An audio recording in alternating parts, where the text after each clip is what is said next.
yan. Makinis. Mula ulo, mukhang talampakan. Hanggang talampakan. Tara na! At makipag-ututang dila kay Laika Barista! Laika Barista pa rin, yes, friend, ang iyong kasama. Kachismisan, kakwentuhan at kaututang dila rin hanggang sa mga oras po na ito. At patuloy ka pa rin nakikinig dito sa iyong solid. Medyo may punit yung boses ko din. Solid na paboritong kabanding ang 101.1 Yes FM. Hello sa mga yes friend natin ngayon na pauwi pa lang. Ayan, medyo mapalad kayo. Bakit kamo? Kasi kahit papano hindi na ganong kainit. Uuwi kayo na medyo madilim na, so ibig sabihin hindi na ganon kalagkit, hindi na ganong kapawisan. Wala nang araw na uuwi pero amoy araw pa rin.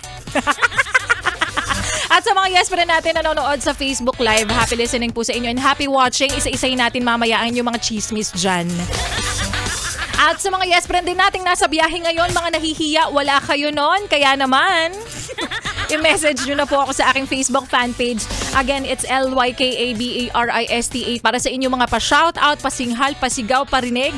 Sa mga may gustong tirahin sa Himpapawid, go! Tirahin na natin yan.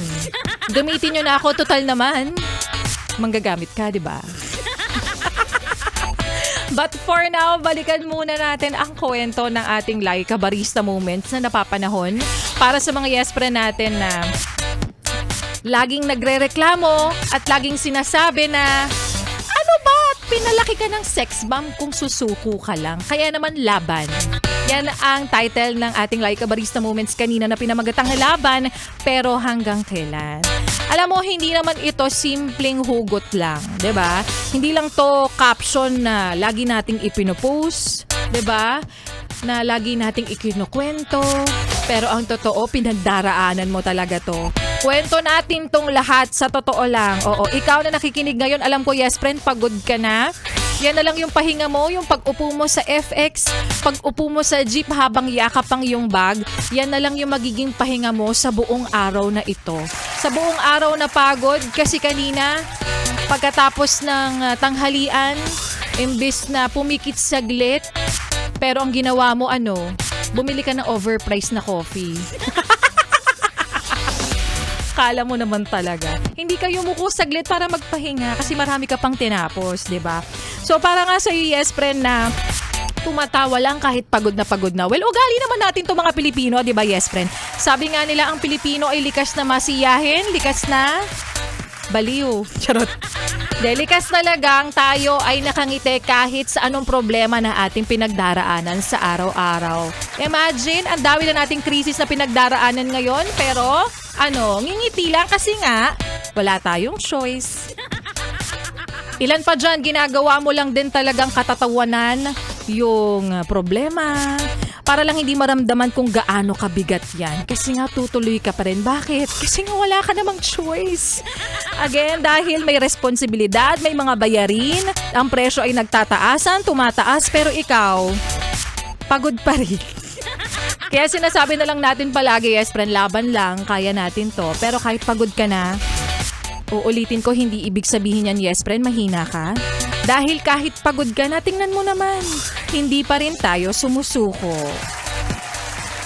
At hindi pa man dumarating, yes friend, syempre umaasa lang rin tayo na darating yung araw na hindi na natin sasabihin, at least ganito, at least ganyan. Kailan kaya yung ganito? Yan, wala na tayong ganun. Kasi kapag dumating yung araw na kaya mo na, sasabihin na natin, finally gumagaan na. Ay, kopya? Kopyang-kopya. O pag-aani naman natin ng kahit papano ang iyong loob, yes friend, para sa mga nabawasan ng ipon, para sa mga nabawasan na naman ang kanilang kinita. Kasi kahapon, nag-Holy Week, gumastos ka, tapos kahapon, holiday, gumastos ka na naman ulit. Dagdagan natin ng kahit papano yan. Sana ikaw na ang nanalo ng 500 piso na hatid po sa atin ng Pride Detergent by ACS. Pera lang yan! ACS. Pera lang yan! ACS. Para sa ating like katanungan kanina na, ang Pride detergent ay gawa ng ACS. Ano naman ang tawag sa taong ang dami nakakalimutan, na kulang na lang makalimutan na rin niya ang kanyang kwan kung hindi lang naman nakadikit yan? Is it A, matiisin, B, masunurin, or C, makakalimutin? Alam mo, pwede namang lahat yon. Pero ang pinakatumpak na sagot, syempre, makakalimutin. Kaya naman, congratulations sa ating winner ng 500 piso. Arwin Singcolyagas! Sir Arwin Singcolyagas! Where are thou? Ha? Nag-host? Charit. I-message ka namin. Oo. Ikaw ay makakatanggap ng iyong tumatangginting na 500 piso agad-agad ngayong araw na ito. Yes, friend. Congratulations sa'yo. At para sa mga hindi pa po pinapalad, hindi pa nananalo, hindi pa nabibiyayaan, laging lungtang daan lamang. Ang paalala nila, ikabarista, na habang may buhay, may pinagdaraanan. Kasama yan yung pagsali mo tapos nafu-frustrate ka, naiinis ka kasi nabigo ka na namang manalo. Kasama yan sa araw-araw na pinili natin, yes, pre, na mabuhay sa mundong ibabaw. Yung mga pinagdaraanan natin sa buhay yan na magpapatatag sa ating katawang tao. Pinagsasasabi mo, girl. Hindi. Ikaw na bukas, yes, friend, promise. Ikaw na bukas ang magpapahinga kasi nga Sabado.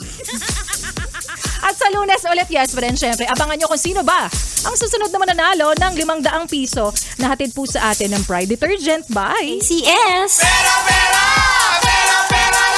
ACS. ACS. At batiin na natin yung mga yes friend natin na nag-message ngayon sa aking Facebook fan page. Yung mga pauwi na dyan, yung mga nasa biyahe, yung mga natutuwa kasi kahit papano, may pasok man sila, hindi sila yung napabilang sa mga naka-work from home ngayong araw na ito. Pero biniyayaan naman sila ng maluwag na kalsada. Look at the brighter side of life. Ganun talaga, yes friend. Ang tawag ko rin dyan, pampalubag loob. Renante Amper, Cleofe Castel, Adi Castiglioni, Solid Yes FM kami dito sa Valenzuela. Alam nyo, minsan gusto namin dumayo dyan kasi hindi kami napapapunta dyan. Hindi kami napaparoon. Hindi kami nadadayo. Yan. Isang araw makakadaupang palad din namin ang bawat isa sa inyo. Ang lalalim ng Tagalog. And ilan pa sa mga yes friend natin na nakikinig, Emeline Gabuay, Riza Roldan, at napakadami pong sumali. Happy listening po sa inyong lahat. At sa mga yes friend natin nanonood, nakikinig ngayon sa ating Facebook Live, itutuloy natin ang chismisan. At sa mga nag-message ngayon sa aking Facebook fan page tulad ni Winnie De Quiros, punta ka naman sa ating Facebook Live. Doon tayo mag-chismisan. Ituloy pa natin ang pakikinig nyo sa mga kantahan natin ngayon pong hapong ito dahil susunod na ang programa ni Ganda Wanda, 6 to 9 p.m. Dito pa rin sa iyong solid na paboritong kabanding ang 101.1. Yes, FM. Solid.